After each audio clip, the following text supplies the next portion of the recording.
Bonjour à tous, merci de nous rejoindre. Voici les principaux titres développés dans notre édition.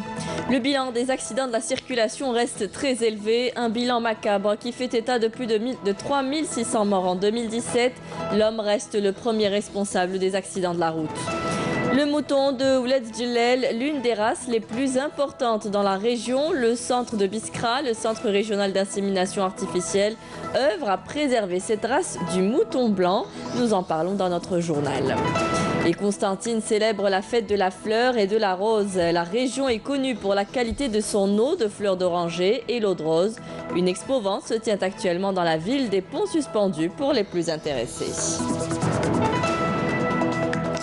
Bienvenue à tous. D'abord, avant de développer tous ces titres, le Premier ministre Ahmedou Yahya a reçu ce matin à Alger le ministre de l'Industrie de Biélorussie, Vitaly Vovk, qui effectue une visite de travail en Algérie. L'audience s'est déroulée en présence du ministre de l'Industrie et des Mines, Youssef Yousfi. La veille, le responsable biélorusse a été reçu par le ministre de l'Industrie et des Mines avec qui il a évoqué les moyens de renforcer la coopération économique et le partenariat entre les deux pays et passer en vue les axes de coopération prioritaires à mettre en œuvre à court terme entre les deux États. Le ministre des Affaires étrangères, Abdelkader Msahel, a pris part aujourd'hui à Paris à la conférence ministérielle sur la lutte contre le financement du terrorisme, regroupant 80 ministres de 72 États, 500 experts et une vingtaine d'organisations internationales. Organisée conjointement par la France et l'Organisation de coopération et de développement économique, l'OCDE, la conférence sous le thème « Pas d'argent pour le terrorisme » sera l'occasion pour les participants de traiter de l'épineuse question du financement du terrorisme et d'examiner les mesures susceptibles de participer à l'assèchement des sources de financement de ce fléau. Le chef de la diplomatie algérienne a été invité à prendre part à cette conférence en tant que panéliste sur la thématique « Lutter contre la criminalité organisée pour assécher le financement du terrorisme ». Il devra présenter notamment l'expérience algérienne en la matière. Tous les travaux se déroulent à huis clos.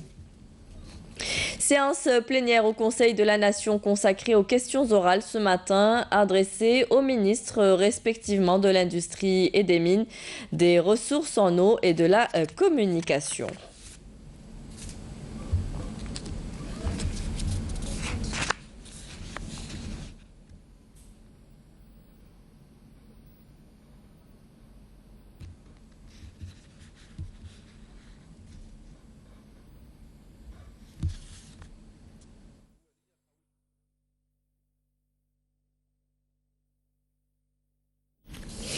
L'usine sidérurgique de Bellara dans la wilaya de Djidjel, un exemple de réussite du partenariat économique algéro-qatari d'une capacité totale de 2 millions de tonnes d'acier par an.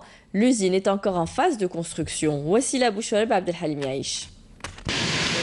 Nous sommes au niveau de la zone industrielle de Bellara dans la Daïra d'El Milia, wilaya de Djidjel. Le complexe sidérurgique qui s'étend sur 200 hectares est le fruit d'un partenariat algéro-qatari. Les dirigeants des deux pays ont veillé à concrétiser le projet sur le terrain et à l'obtention de résultats. Nous espérons devenir un modèle pour nos prochains partenariats avec nos frères algériens, car c'est un partenariat gagnant. Nous avons prouvé notre engagement déjà avec cette première phase et nous réfléchissons déjà à la deuxième étape.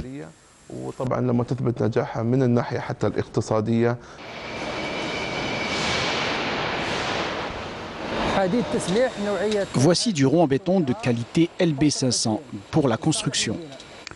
Voici un échantillon de la production de l'usine, l'unité de roulage numéro 1, entrée en production avant l'achèvement du projet.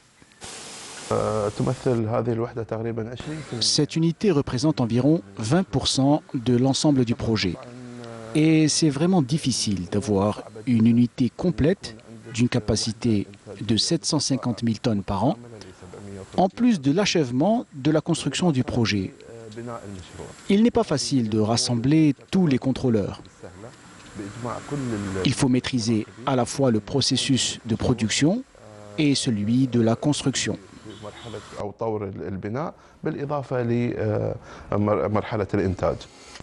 La capacité de production du complexe est de 2 millions de tonnes par an. Les gestionnaires ont évalué les possibilités d'exportation de l'acier après avoir répondu aux besoins du marché national. Dans une première étape, nous allons bénéficier des marchés disponibles chez le partenaire qatari, afin de pouvoir alimenter ces marchés avec le surplus de production.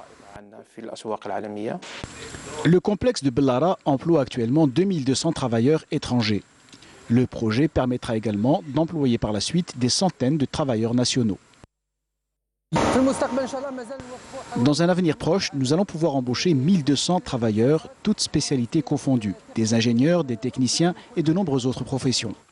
L'usine sidérurgique algéro-qatari est un modèle de coopération arabe réussi. C'est également l'une des plus importantes étapes qui a caractérisé la politique économique du président de la République Abdelaziz Bouteflika ces dernières années. Blida veut en finir avec le gaspillage de l'énergie. Elle s'est lancée dans un chantier colossal, remplacer les milliers de lampadaires qui jalonnent les artères de ces communes par des lampadaires LED beaucoup moins énergivores que les lampadaires conventionnels. Ces derniers consommeraient à eux seuls, selon les experts, le double de l'énergie consommée par les habitants de la wilaya. Le reportage de Rania Wadia, commentaire Karim Haïfa. Plus de 6300 lampadaires LED illuminent depuis une année les artères de plusieurs communes de la wilaya de Blida. Une technologie LED qui a une durée de vie de fonctionnement entre 4 à 5 fois de plus que les technologies conventionnelles. Une technologie qui devrait toucher toutes les communes de la ville des Roses.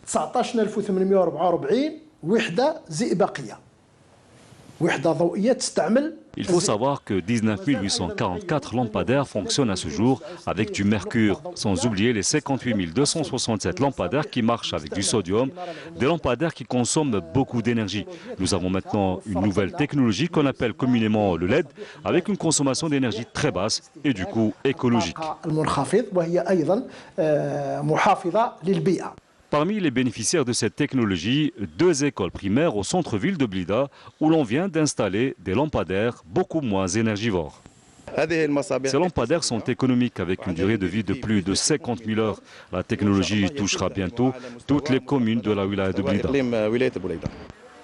L'éclairage public LED est une réalité depuis quelques années et c'est sans aucun doute un investissement intelligent avec moins de dépenses en entretien et une consommation d'énergie beaucoup plus basse face aux technologies traditionnelles dont l'utilisation aujourd'hui est obsolète. Les accidents de la circulation, il n'y a pas un jour qui passe sans son lot de victimes. 2 personnes ont été tuées hier à Tiaret. Les accidents à l'intérieur ou à la sortie des tunnels sont aussi très nombreux. Le bilan de 2017 fait état de plus de 3600 morts. Reportage Shahrazadi Noun, commentaire d'Ansine Ben Saidi. Il est 21h quand les caméras de surveillance au niveau du tunnel de Bouzgza a filmé ce terrible drame. Une collision entre un véhicule touristique et un autre utilitaire a causé la perte de toute une famille. Le tunnel de l'Khdariya n'est pas le seul endroit à avoir enregistré un grand nombre d'accidents de la route. En 2017, plus de 100 accidents ont été enregistrés au niveau des différents tunnels, causant beaucoup de dégâts. Les bornes d'appel d'urgence sont installées sur une distance de 200 mètres au niveau du tunnel de Bouzgza. Dans le cas où un accident se produit, le conducteur n'aura qu'à saisir l'un de ces appareils et signaler l'accident au niveau de nos postes de contrôle. Excès de vitesse, inconscience et non-respect du code de la route ont été à l'origine de plusieurs accidents cette année. La RN40, dans son tronçon reliant Hassifidoul et El Sheikha, a enregistré mardi dernier un autre accident de la circulation causant la mort sur place de 2 personnes. De nombreux usagers de la route ne respectent pas les consignes de sécurité. Quand un conducteur voit qu'il y a une signalisation de couleur rouge, il faut qu'il comprenne que la voie qu'il vient de sélectionner est dangereuse et donc il faut qu'il change de voie. Les feux de signalisation ne sont pas installés. Pour décorer le tunnel, il faut laisser une distance de sécurité. Il y a aussi un autre phénomène, c'est les cortèges de mariage et les cortèges de supporters de matchs de de foot qui prennent des risques énormes au volant.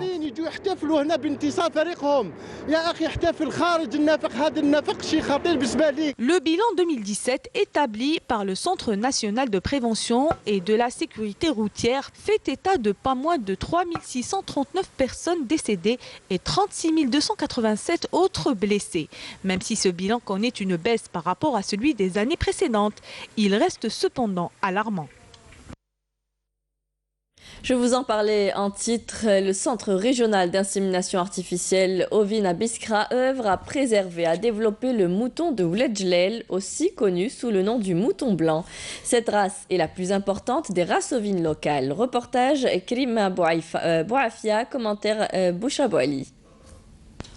Considéré comme l'une des meilleures races ovines, le mouton blanc de Ouled Djelel est très prisé par le consommateur, notamment pour la qualité de sa viande.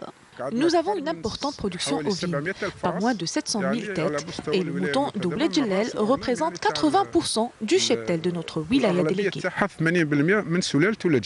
Craignant de le voir subir le même sort que celui de la Zoulaï, la plus ancienne race ovine algérienne, répandue autrefois dans l'Atlas télien et aujourd'hui en voie de disparition, le Centre régional d'insémination artificielle ovine multiplie les recherches pour protéger le mouton de Ouled Djelel.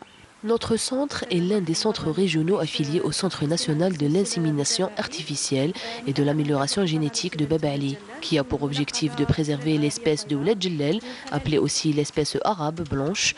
Le taux de réussite est de 60 à 70% et peut parfois atteindre 90%. Pour préserver une espèce de qualité, on sélectionne les meilleurs mâles suivant des caractéristiques génétiques et morphologiques précises. Mon rôle consiste à suivre l'état de santé des moutons, les nourrir et les surveiller pour choisir les plus résistants. Dans une première étape, on collecte la semence, on la soumet à un traitement poussé, faisant succéder différentes étapes de motilité, de concentration, de lavage, de dilution, de conditionnement, de congélation et enfin de conservation. En sélectionnant les meilleures semences, le Centre régional d'insémination artificielle ovine garantit la production d'une espèce de qualité à la viande très tendre et dont la peau et la laine sont très recherchées en maroquinerie et en industrie. C'était le reportage de Karima Bouafia et commentaire de Boucha Bouali. Téhéran et Moscou ont catégoriquement rejeté tout nouvel accord sur le nucléaire iranien évoqué par Donald Trump et par Emmanuel Macron. C'est en bref ce matin avec Hasna Zouberi. L'accord actuel sur le nucléaire iranien est sans alternative et doit être préservé, a déclaré hier le porte-parole de la présidence russe, au lendemain de l'annonce par les États-Unis et la France qui souhaitent œuvrer à un nouvel accord. Au moins 13 enfants sont morts et 5 autres sont grièvement blessés après qu'un train a heurté ce matin un bus scolaire dans un passage à niveau non surveillé dans le nord de l'Inde, a annoncé la police locale. Au moins 27 personnes, dont 2 policiers, ont été tuées et 121 autres blessés au Nicaragua au cours de manifestations violentes ces derniers jours contre une réforme des retraites. La majorité des victimes décédées sont des étudiants à l'origine du mouvement de contestation contre la réforme. Plusieurs dizaines de manifestants se sont rassemblés hier devant la Cour suprême des États-Unis pendant l'examen du décret anti-immigration voulu par le président américain Donald Trump. La Cour suprême des États-Unis est apparue divisée en examinant le décret anti-immigration, phase finale d'une âpre bataille judiciaire de 15 mois autour de cette mesure extrêmement controversée. Le premier forum international pour la promotion de la culture et du tourisme saharien a été organisé ce mois d'avril par l'association Atakor. Première destination, Tamanrasset. Objectif, relancer le tourisme dans le Hogar et le préserver ou préserver cette destination touristique. Le reportage de Naïm Ashkshek. Avec Forum Atakor, nous sommes en partance pour le désert du Hogar. En passant la montagne circulaire dénommée Aunahamt, nous ne sommes plus très loin du lieu dit Takshrouet, où le Forum Atakor nous attend tout en fête, comme savent très bien la faire lesquels Ahagar, les gens du Hogar. C'est la première édition internationale du Forum pour la promotion de la culture et du tourisme saharien. Les vœux sont immenses pour que le tourisme reparte de plus belle.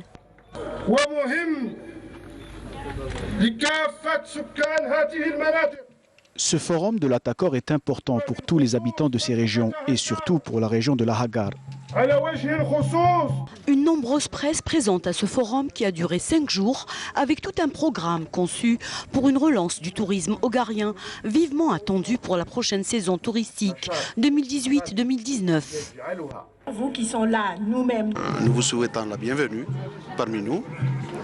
La deuxième chose et qui est la plus importante, c'est le fait d'avoir une association qui prend le devant de la scène et qui fait de son mieux pour une promotion réelle du tourisme et de l'intégration aussi de tout ce qui est aspect culturel de la région dans la mission qui lui est dévolue.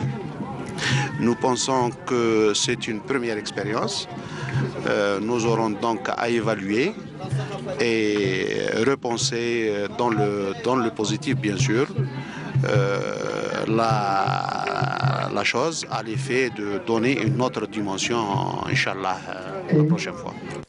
3 mois d'âge à peine, l'association Forum Atakor provoque déjà des espoirs réalistes pour que les tours opérateurs locaux, qui chôment depuis des années, puissent revivre et faire revivre toute la population qui vit du tourisme. Après quelques années d'arrêt, on sait très bien que Katamanrasset, la région qui se base sur le tourisme, a beaucoup souffert et puis les gens n'ont rien fait depuis.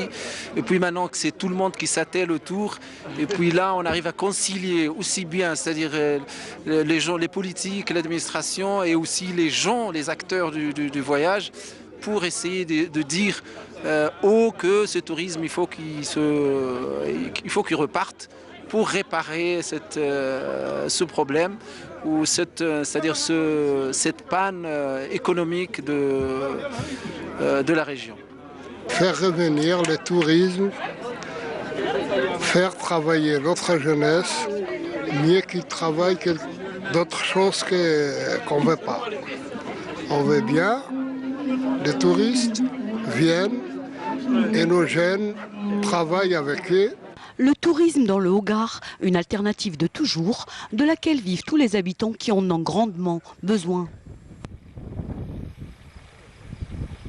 Et c'est la fin de ce journal. Merci à vous tous de nous avoir suivis. Tout de suite, vous retrouverez Mina Abed pour les prévisions météo. Ce soir, rendez-vous avec Zohel Benzimeret pour le journal de 19h.